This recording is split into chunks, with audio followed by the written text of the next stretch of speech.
Welcome to the Joy Lab podcast, where we help you uncover and foster your most joyful self. Your hosts, Dr. Henry Emmons and Dr. Amy Prasek, bring you the ideal mix of soulful and scientifically sound tools to spark your joy, even when it feels dark. When you're ready to experiment with more joy, combine this podcast with the full Joy Lab program over at joylab.coach. Hello, I'm Henry Emmons, and welcome to Joy Lab. And I'm Amy Prasek. Here at Joy Lab, we infuse science with soul to help you uncover joy. To do that, we focus on building the elements of joy, the positive emotions and inner states that become the building blocks for a joyful life. So the element for this episode is hope and resilience, because we're still working through our Roots of Resilience series. And if you've missed the beginning of this series, you may want to go back to the first part, which is episode 53. I think going through these episodes in order can be pretty helpful, actually. Of course, if you're just popping in and this is where you feel you need to be now, then listen to your wisdom. Stay here. So we are in our second to last root of resilience that Henry termed cultivating a good heart. And you might be thinking, cultivating a good heart is irrelevant when we're talking about mental health. It can seem sort of unrelated when so much of our attention with mental health gets stuck in the brain, like the problem is up here, so let's focus here. But often when we really sit with how we're feeling, the symptoms and experiences, or if we look at the science, those things speak to way more than just some wrong levels of amino acids or neurotransmitters bouncing around our brain. We can often feel a lack of connection or meaning, maybe feeling empty or unfulfilled. And this awareness doesn't dismiss the biological factors that may be at play that we've talked about earlier in this series too, but it opens up the rest of our body and the world around us as opportunities to build resilience and for healing. And I think the heart has a really big role there. So do I.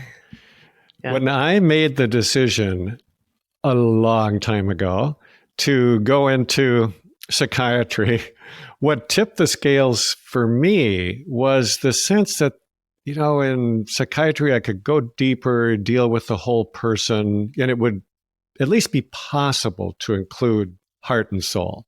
I was pretty bummed to find out that by the time I got into it, psychiatry had largely given away most of this territory so that we could just focus on the brain and the hard science.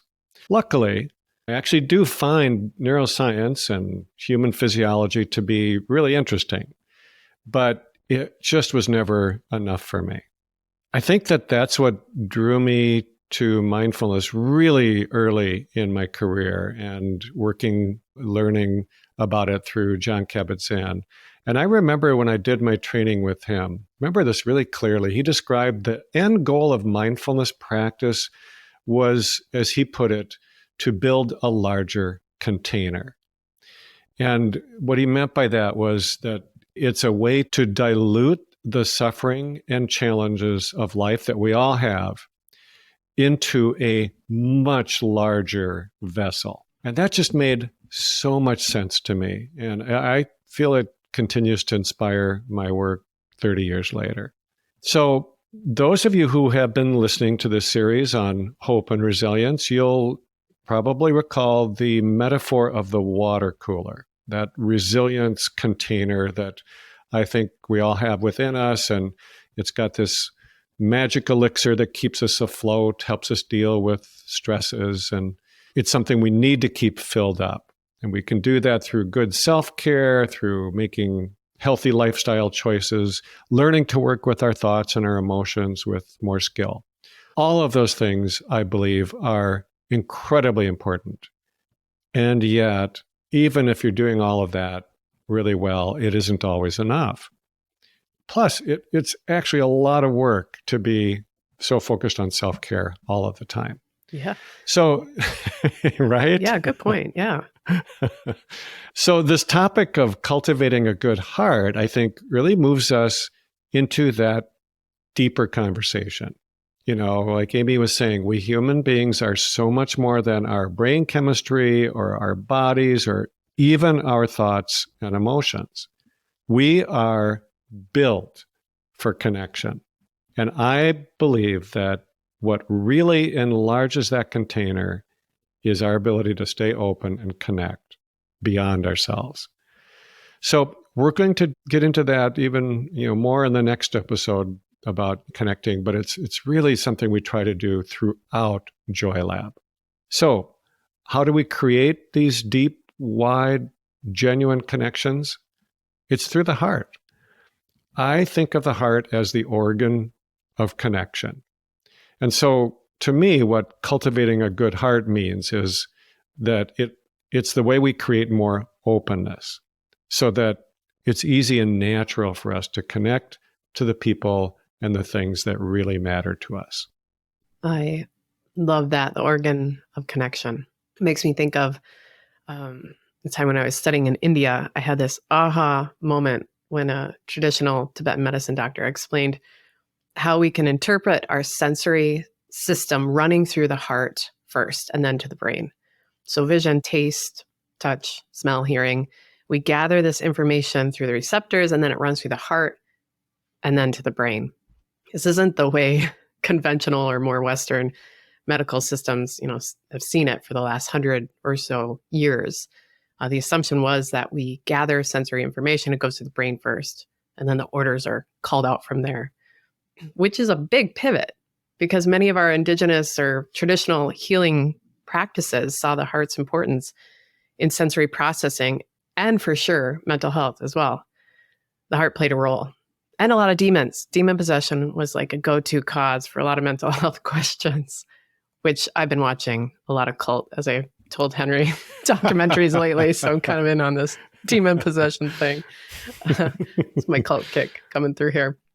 Tangent. So there are these ancient and really universal understandings that the heart isn't just a pump that only follows the brain's commands. And the good news, this is part of a growing scientific field. It's often called neurocardiology. One of the initial findings that really exploded this area of study is that the heart has a complex neural network, often called the heart brain. And it turns out that some sensory information does pass through the heart before the brain, just like many of our ancestors believed. And it can influence things like attention, motivation, perceptual sensitivity, emotional processing. So this work, a lot of this work has opened the door as well to the vagal nerves, the main nerves of our the main nerves of our parasympathetic nervous system, the nervous system associated with the relaxation response. And most of those fibers of the vagal nerves are related to the heart, and they take information from the heart to the brain. So in this case, the heart is telling the brain what to do more often than the brain is telling the heart what to do. On top of that, in the last 40 years or so, we learned that the heart produces hormones, things like atrial which has a role in stress hormones and possibly motivation and behavior. The heart produces neurotransmitters like norepinephrine, epinephrine, and dopamine, and oxytocin, that famed love hormone that's involved in a lot of bonding activities and cognition. And the concentrations of oxytocin in the heart are in the same range as the brain. So this heart brain that we have is a real thing. And that language, Henry, organ of connection, is like spot on, I think, given what we're learning about the wisdom of the heart. It really plays a role in our sense of connection with the world around us and within us as well. Wow, I love the information passes through the heart first. That's really cool. Yeah. And, it's kind of like it's a filter that gives the brain a different way to process things. Exactly. And, I bet traditional forms of medicine, they just saw this as a no-brainer, no pun intended. They just didn't separate the heart and the mind in their thinking like we do. Yeah. And it's so interesting that it was the cardiologists and scientists who work with the heart who really brought out this heart-brain connection in Western medicine. And yet, don't we all know this intuitively? I believe that when we are living as we were meant to be, when we feel 100% ourselves, this mind, heart, gut connection, because it also does involve the gut, that it just happens naturally. There is no real separation. They communicate as one in real time until something happens that blocks this flow of energy and information. And I wonder if these blockages are possibly what the traditional healers thought of as demon possession. Unresolved grief, trauma, being hurt or excluded, feeling isolated or alone.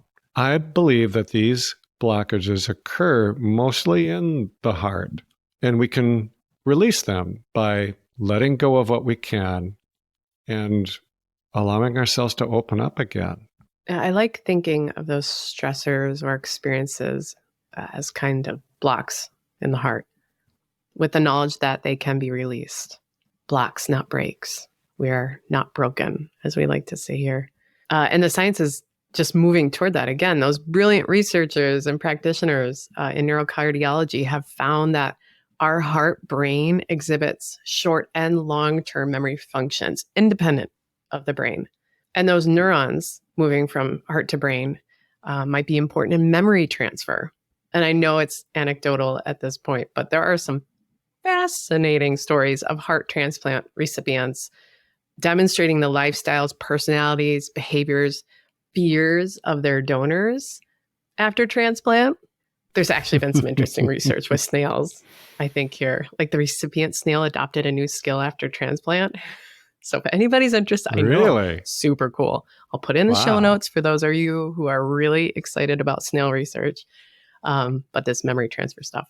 Actually, sorry, just kind of related. But I think the very visceral phenomenon as well of deja vu has something to do with this intrinsic cardiac nervous system of ours, this heart brain.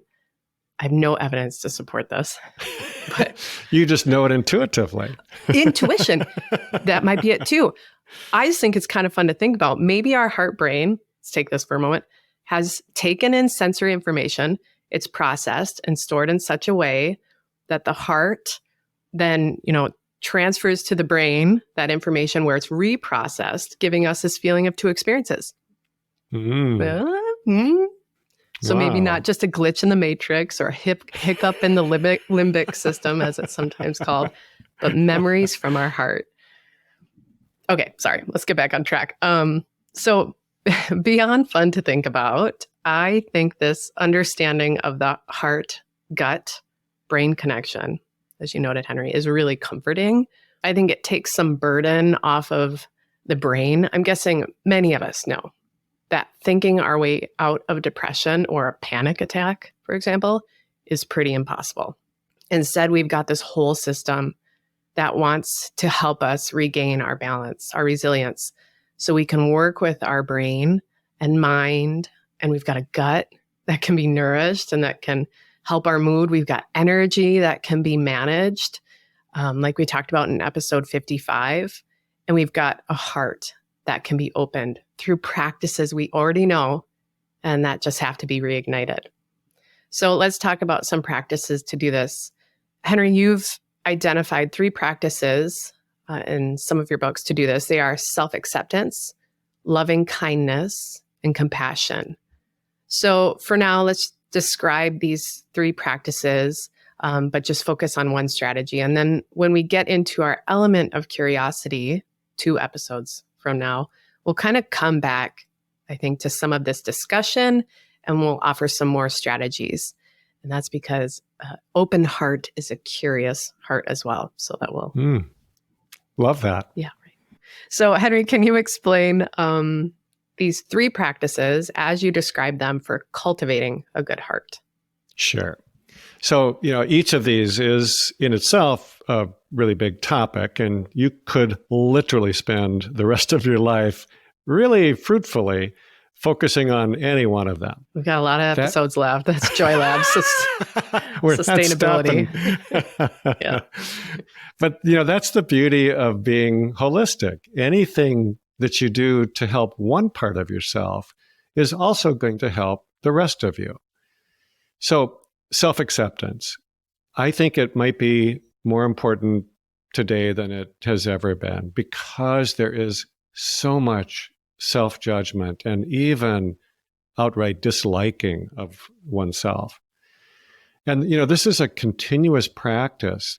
It's something you can do every day throughout the day because there are so many things that can trigger this belief that we're somehow not good enough, we're not okay. It offers us the opportunity for a continuous mindfulness practice because you can constantly be attentive to your emotions, to the thoughts that trigger your emotions, and to your efforts to release your judgments. So it strengthens your good, open heart that we're aiming for. Now, anybody who has taken a mindfulness class has probably learned to do the second practice you mentioned, Amy, a loving kindness meditation. If you were to just do one thing that is a really powerful way to soften and open your heart, this would be a really great one. And it's something you could do your entire life. It does help to have had some meditation training just so that you can calm and focus your mind. But it's really a heart-based practice. And I think it actually expands on traditional mindfulness practice by placing your awareness on what is known as your heart center or the energetic heart. And then it just involves a really simple, beautiful thing of bringing to mind various people, picturing them, having their image, and you kind of hold them in your heart and silently offer a blessing of peace or happiness or well-being or loving kindness. And it makes use of the spiritual truth that whatever you are giving to someone else, you are also receiving for yourself. Compassion practice, I think, is quite similar to the loving kindness practice. You focus your awareness on your heart center again, and you bring others to mind, just as you did before, sitting there with an open heart. The focus is a little different, though, because it's more on awareness that this other person is also suffering in some way or other, and then you just offer them your sense of compassion, wishing for healing and release from suffering for them. And I think it's a great way of acknowledging that, really, we are all in this together. None of us is exempt from hardship or suffering, and it opens us up to a deeper sense of connection with all of humanity. Deep connection with all of humanity. All of humanity. Even people we don't like. We're connected. We're actually going to talk about those connections in the next episode. So we also have a great series on compassion. It starts in episode 26 and is titled, Don't Believe Everything You Think About Yourself. Ain't that the truth? There's an act of compassion. So head back there, 26 too, if you'd like. For now, though, a practice that I think encapsulates all of these three that we've discussed that Henry just noted is from The Chemistry of Calm, and it's called the 3 kindnesses. We do something like this in the Joy Lab program, so some of you might be familiar with it, but we want to share it on the podcast as well because it's super easy. It's like a transportable practice that you can do anywhere, which is really the point, to cultivate a more open and connected heart anywhere, anytime. So can you explain this practice, Henry? Yeah, it's really similar to the compassion practice we just talked about, but the focus is on kindness. I actually think that those two things are mirror images of one another, that if you really believe in compassion, then the only authentic response to other people is kindness. So briefly, here's how to do this really beautiful practice. The essence of it is simply to notice acts of kindness when they occur around you. And they do happen. Simply noticing it is a great antidote to the negativity or even hostility that we also do see out there. So there are 3 different patterns of kindness that we suggest that you look for and notice. The first is when you see someone acting kindly to another person. So maybe it's, a mother soothing her child, or someone just letting a person go ahead of them at a stop sign or waiting in line or something, or just someone being nice to a wait staff, at a restaurant who's clearly having a rough day. Yeah. The next pattern to notice is when someone acts kindly toward you. Again, these can be very small, no big deal. We can call them micro kindnesses, and they are noteworthy, even if they aren't big. And just try to notice when someone treats you in any small way with kindness, does it change your own inner experience? And how? Just notice it. Don't have to do anything but that. And then finally, the third pattern is to become aware of when you act kindly toward someone else. Now, this gets really interesting because as you notice this, you also start to change. And I believe you will find yourself being kind more often, which is a very good thing for the other people in your life, but also a very good thing for you. Yeah, it is viral, isn't it? I love doing this work, these 3 kindnesses work, Henry, and folks, because it always works. You will always find kindness when you look for it, just like you said, Henry. It's got a good success rate. So head to the show notes. This is episode 60 for those 3 patterns of kindness. We've got those written out for you so you can know exactly what to look for. All right. Next episode is the last of our Roots of Resilience series. And, if you'd like to throw a kindness at us, it would be really helpful if you could give us a top rating and review on the platform. Ooh, see how I did that? You're listening to us that was on? Very smooth, Amy. Thank you. It does really help us. It helps others find us, and it spreads some joy. So there's a kind act you could do too. But truly, we just are very grateful you're here.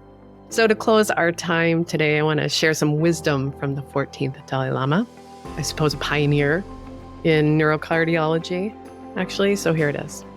This is my simple religion. There is no need for temples, no need for complicated philosophy. Our own brain, our own heart is our temple. The philosophy is kindness. Thank you for listening to the Joy Lab podcast. If you enjoyed today's show, visit joylab.coach to learn more about the full Joy Lab program. Be sure to rate and review us wherever you listen to your favorite podcasts.